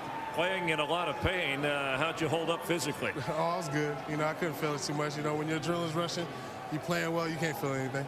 And how about a thought on your defense, too? I know you played ball control, but they dominated the Giants. Exactly. You know, everybody played a good game. The O-line was blocking well for us. Our defense just got turnover after turnover. So, you know, we can just keep riding this and keep going into next week. It should look good for us. All right, congratulations, Deshaun. Thanks, appreciate it. All right, Deshaun Foster, Joe. All right, thank you, Chris. A couple of years ago, the Panthers won a home game in the playoffs over Dallas. Went on the road, won in St. Louis at Philly to end up in the Super Bowl against New England. They win today at Giant Stadium.